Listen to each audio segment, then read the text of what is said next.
Assalamualaikum warahmatullahi wabarakatuh. Kami dari kelompok 1 ingin menjelaskan tentang keselamatan dan kesehatan di tempat kerja dengan bahaya gas kimia.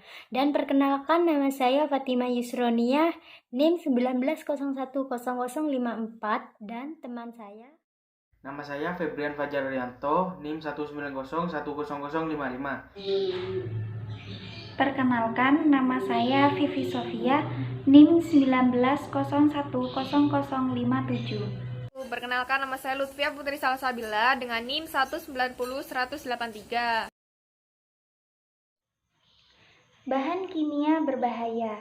Bahan berbahaya adalah bahan-bahan yang pembuatan, pengolahan, pengangkutan, penyimpanan, dan penggunaannya menimbulkan atau membebaskan debu, kabut, uap, gas, serat, atau radiasi sehingga dapat menyebabkan iritasi, kebakaran, ledakan, korosi, keracunan, dan bahaya lain dalam jumlah yang memungkinkan gangguan kesehatan bagi orang yang berhubungan langsung dengan bahan tersebut atau menyebabkan kerusakan pada barang-barang. Penggunaan bahan kimia. Bahan kimia banyak digunakan dalam lingkungan kerja yang dapat dibagi menjadi 3 kelompok besar, yaitu 1. Industri kimia, yaitu industri yang mengolah dan menghasilkan bahan-bahan kimia, di antaranya industri pupuk, asam sulfat, soda, bahan peledak, pestisida, cat, deterjen, dan lain-lain. Industri kimia dapat diberi batasan sebagai industri yang ditandai dengan penggunaan proses-proses yang bertalian dengan perubahan kimia atau fisik dalam sifat-sifat bahan tersebut dan khususnya pada bagian kimiawi dan komposisi suatu zat. Yang kedua, industri penggunaan bahan kimia, yaitu industri yang menggunakan bahan kimia sebagai bahan pembuat proses, di antaranya industri tekstil, kulit, kertas, pelapisan listrik, pengolahan logam, obat-obatan, dan lain-lain. Yang ketiga, laboratorium, yaitu tempat kegiatan untuk uji mutu, pelatihan, dan pengembangan serta pendidikan. Kegiatan laboratorium banyak dipunyai oleh industri, lembaga penelitian dan pengembangan, perusahaan jasa, rumah sakit, dan perguruan tinggi. Dalam lingkungan kerja tersebut, banyak bahan kimia yang terpakai tiap harinya, sehingga para pekerja terpapar bahaya dari bahan-bahan kimia itu. Bahaya itu terkadang meningkat dalam kondisi tertentu, mengingat sifat bahan-bahan kimia itu, seperti mudah terbakar, beracun, dan sebagainya. Dengan demikian, jelas bahwa bekerja dengan bahan-bahan kimia mengandung risiko bahaya, baik dalam proses penyimpanan, transportasi, distribusi, dan penggunaannya. Akan tetapi, berapapun besarnya bahaya bahan-bahan kimia tersebut, penanganan yang benar akan dapat mengurangi atau menghilangkan resiko bahaya yang diakibatkannya. Klasifikasi umum. Klasifikasi atau penggolongan bahan kimia berbahaya diperlukan untuk memudahkan pengenalan serta cara penanganan dan transportasi. Secara umum, bahan kimia berbahaya diklasifikasikan menjadi beberapa golongan, di antaranya sebagai berikut. 1. Bahan kimia beracun atau toksik adalah bahan kimia yang dapat menyebabkan bahaya terhadap kesehatan manusia atau menyebabkan kematian apabila terserap ke dalam tubuh karena tertelan lewat pernafasan atau kontak lewat kulit. Pada umumnya, zat toksik masuk lewat pernafasan atau kulit dan kemudian beredar ke seluruh tubuh atau menuju organ-organ tubuh tertentu. Zat-zat tersebut dapat langsung mengganggu organ-organ tubuh tertentu seperti hati, paru-paru, dan lain-lain. Tetapi dapat juga zat-zat tersebut berakumulasi dalam tulang, darah, hati, atau cairan limfa dan menghasilkan efek kesehatan pada jangka panjang. Pengeluaran zat-zat beracun dari dalam tubuh dapat melalui urin, saluran pencernaan, sel epitel, dan keringat. 2. Bahan kimia korosif. Bahan kimia korosif adalah bahan kimia yang karena reaksi kimia dapat mengakibatkan kerusakan apabila kontak dengan jaringan tubuh atau bahan lain. Zat korosif dapat bereaksi dengan jaringan seperti kulit, mata, dan saluran pernafasan. Kerusakan dapat berupa luka, peradangan, iritasi atau gatal-gatal, dan sensitisasi atau jaringan menjadi amat peka terhadap bahan kimia. Yang ketiga, bahan kimia mudah terbakar. Bahan kimia mudah terbakar adalah bahan kimia yang mudah bereaksi dengan oksigen dan dapat menimbulkan kebakaran. Reaksi kebakaran yang amat cepat dapat juga menimbulkan ledakan. Di sini saya akan menjelaskan klasifikasi bahan berbahaya berdasarkan PBB. Kelas 1, eksplosif, dapat terurai pada suhu dan tekanan tertentu dan mengeluarkan gas kecepatan tinggi dan merusak sekeliling. Kelas 2, cairan mudah terbakar. Yang pertama, gas mudah terbakar. 2, gas tidak mudah terbakar. 3, gas beracun. Kelas 3, bahan mudah terbakar. Cairan flash point kurang dari 23 derajat Celcius. Yang kedua, cairan flash point lebih dari 23 derajat Celcius.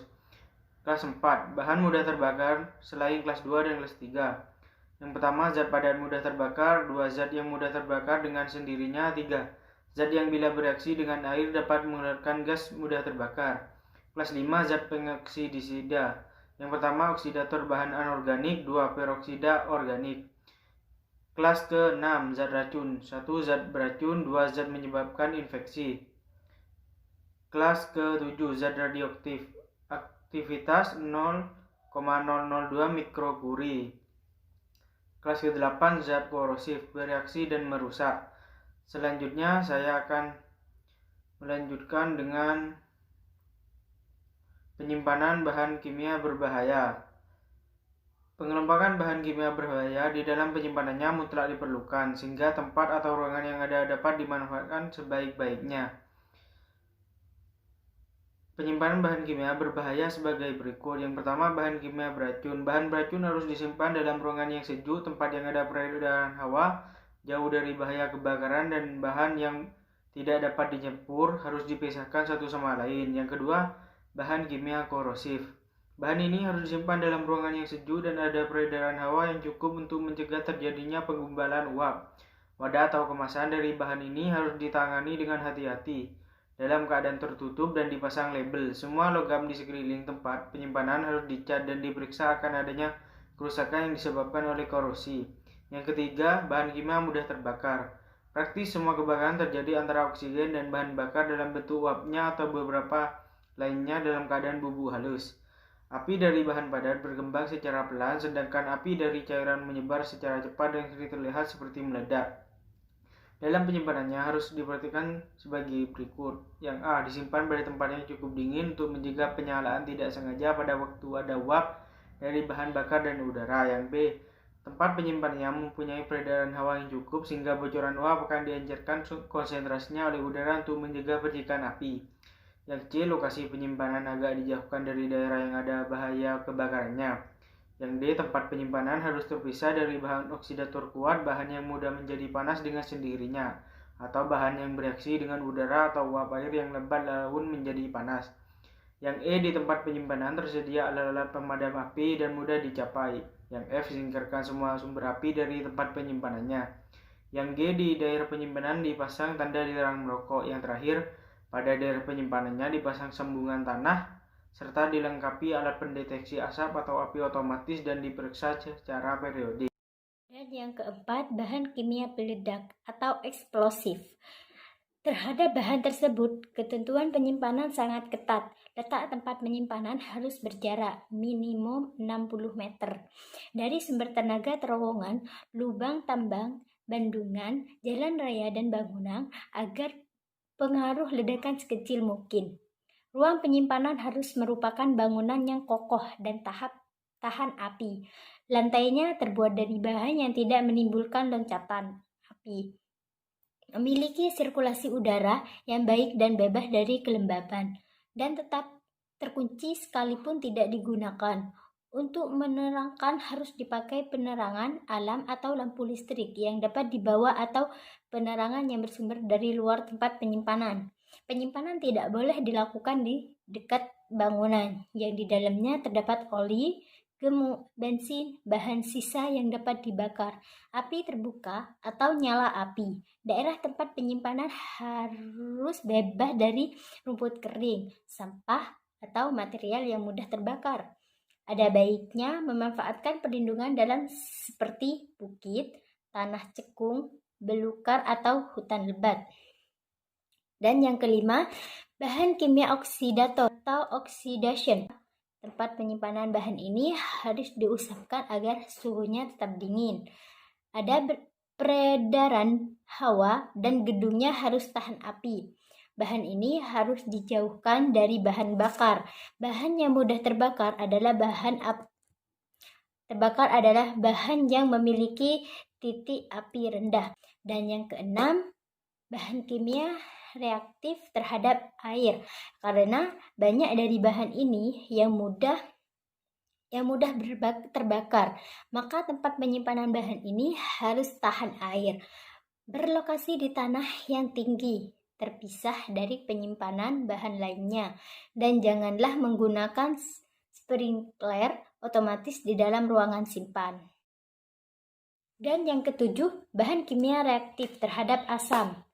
Bahan ini bereaksi dengan asam dan uap asam, menghasilkan panas, hidrogen, dan gas-gas yang mudah menyala. Ruangan penyimpanan untuk bahan ini harus diusahakan agar sejuk, berventilasi. Sumber penyalaan api harus disingkirkan dan diperiksa secara berkala. Bahan asam dan uap dapat menyerang bahan struktur campuran dan menghasilkan hidrogen.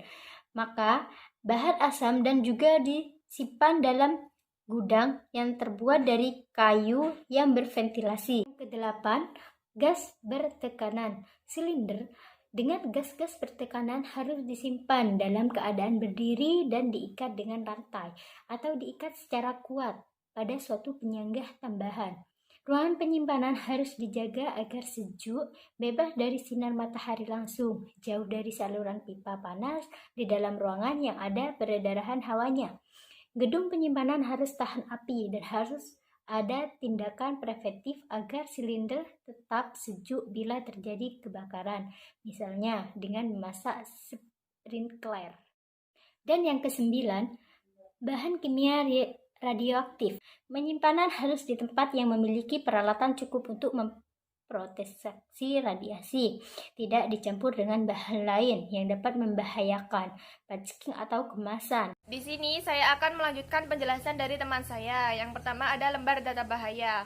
Lembar data bahaya atau Hazard Data Sheets atau HDSS terkadang disebut Material Safety Data Sheets atau MSDSS atau Chemical Safety Data Sheets atau CSDSS adalah lembar informasi yang detail tentang bahan-bahan kimia.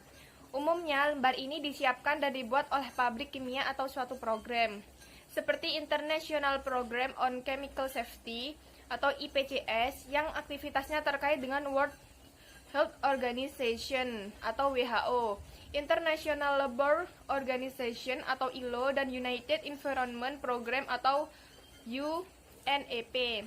HDSS, MSDSS, dan CSDSS merupakan sumber informasi tentang bahan kimia yang penting dan dapat diakses, tetapi kualitasnya dapat bervariasi. Informasi yang harus muncul pada semua lembar data bahaya adalah sebagai berikut. Yang pertama, bagian 1, identifikasi produk dan pabrik. Identifikasi produk. Nama produk tertera di sini dengan nama kimia atau nama dagang. Nama yang tertera harus sama dengan nama yang ada pada label. Lembar data bahaya juga harus mendaftar sinonim produk atau substansinya. Sinonim adalah nama lain dengan substansi yang diketahui. Contohnya metil alkohol juga dikenal sebagai metanol dan alkohol kayu. Kemudian identifikasi pabrik. Nama pabrik atau supplier, alamat, nomor telepon, tanggal HDSS dibuat, dan nomor darurat untuk menelpon setelah jam kerja. Merupakan ide yang baik bagi pengguna produk untuk menelpon pabrik pembuat produk sehingga mendapatkan informasi tentang produk tersebut sebelum terjadi hal yang darurat. Selanjutnya bagian kedua, bahan-bahan berbahaya. Untuk produk campuran, hanya bahan-bahan berbahaya saja yang tercantum pada daftar khusus bahan kimia dan yang didata bila komposisinya lebih dari sama dengan 1% dari produk. Selanjutnya bagian 3, yaitu data fisik.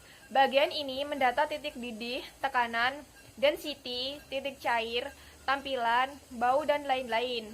Informasi pada bagian ini membantu kita mengerti bagaimana sifat bahan kimia dan jenis bahaya yang ditimbulkannya. Selanjutnya bagian 4, data kebakaran dan ledakan. Bagian ini mendata titik nyala api dan batas mudah terbakar atau meledak, serta menjelaskan kepada kita bagaimana memadamkan api. Informasi pada bagian ini dibutuhkan untuk mencegah, merencanakan, dan merespon kebakaran atau ledakan dari bahan-bahan kimia.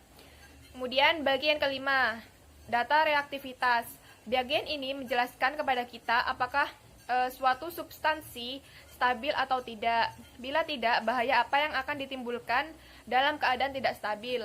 Bagian ini mendata ketidakcocokan substansi. Substansi mana yang tidak boleh diletakkan atau digunakan secara bersamaan. Informasi ini penting untuk penyimpanan dan penanganan produk yang tepat. Bagian 6, ada data bahaya kesehatan. Rute tempat masuk atau pernafasan, penyerapan kulit atau ingestion, efek kesehatan akut dan kronik, tanda-tanda dan gejala awal, apakah produknya bersifat karsinogen, masalah kesehatan yang makin buruk bila terkena, dan pertolongan pertama yang direkomendasikan atau prosedur gawat darurat.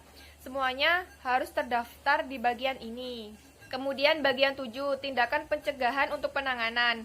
Informasi dibutuhkan untuk memikirkan rencana respon gawat darurat, prosedur pembersihan, metode pembuangan yang aman yang dibutuhkan dalam penyimpanan dan penanganan tindakan pencegahan harus detail pada bagian ini.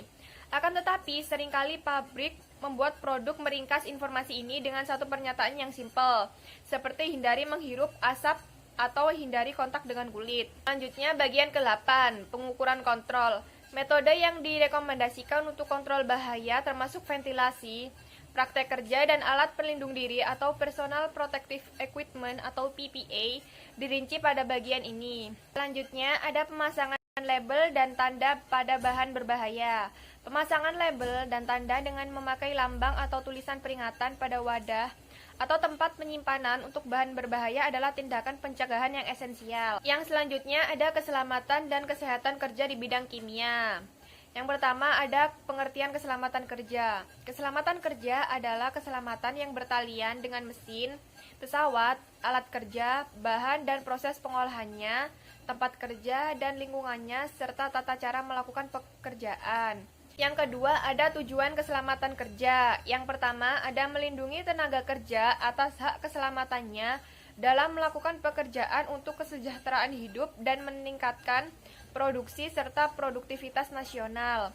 Yang kedua, menjamin keselamatan setiap orang lain yang berada di tempat kerja. Yang ketiga, sumber produksi dipelihara dan dipergunakan secara aman dan efisien. Yang kedua, ada pengertian kesehatan kerja. Kesehatan kerja adalah perlindungan bagi pekerja terhadap pemerasan atau eksploitasi tenaga kerja oleh pengusaha. Larangan memperkerjakan anak di bawah umur, pembatasan melakukan pekerjaan bagi orang muda dan wanita, pengaturan mengenai waktu kerja, waktu istirahat, cuti haid, bersalin, dan keguguran kandungan bagi wanita dimaksudkan untuk menjaga kesehatan, keselamatan, dan serta moral kerja dari pekerja sesuai dengan harkat dan martabat serta layak bagi kemanusiaan. Kemudian yang ketiga ada pengertian kecelakaan kerja. Kecelakaan kerja adalah kecelakaan yang berhubungan dengan hubungan kerja pada suatu perusahaan. Hubungan kerja di sini berarti bahwa kecelakaan dapat dikarenakan oleh pekerjaan atau pada waktu pelaksanaan pekerjaan. Yang keempat, ada kebijakan pemerintah Indonesia dalam menghadapi bahan kimia.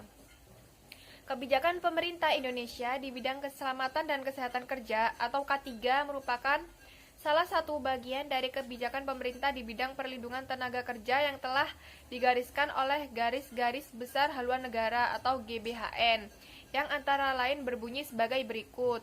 Upaya perlindungan tenaga kerja perlu ditingkatkan melalui perbaikan syarat kerja termasuk upah, gaji dan jaminan sosial, kondisi kerja termasuk kesehatan, keselamatan dan lingkungan kerja, serta hubungan kerja dalam rangka peningkatan kesejahteraan para pekerja secara menyeluruh. Kebijakan penanganan bahan kimia, khususnya dalam penggunaan di bidang industri atau perusahaan pada dasarnya meliputi kebijakan sebagai berikut. Yang pertama, ada kebijakan pembuatan peraturan atau perundang-undangan. Kemudian yang kedua ada pengawasan. Yang ketiga, pendidikan atau penyuluhan atau training. Yang keempat, survei atau penelitian. Yang kelima, ada informasi. Yang keenam, standarisasi. Dan yang ketujuh, ada kampanye. Ada beberapa peraturan perundangan ketenagakerjaan khususnya yang menyangkut perlindungan tenaga kerja di bidang keselamatan dan kesehatan kerja serta penegasan bahan berbahaya. Peraturan perundangan tersebut antara lain adalah sebagai berikut. Yang pertama, Undang-Undang Nomor 14 Tahun 1969 tentang pokok-pokok ketenagakerjaan khususnya pasal 9 dan 10. Kemudian yang kedua ada Undang-Undang Nomor 1 Tahun 1970 tentang keselamatan kerja. Yang ketiga ada Undang-Undang dan Peraturan UAP Tahun 1930. Yang keempat ada Undang-Undang Petasan Tahun 1932. Yang kelima ada Undang-Undang tentang Timah Putih Tahun 1931. Yang kelima ada Undang-Undang Keselamatan Kerja Nomor 1 Tahun 1970.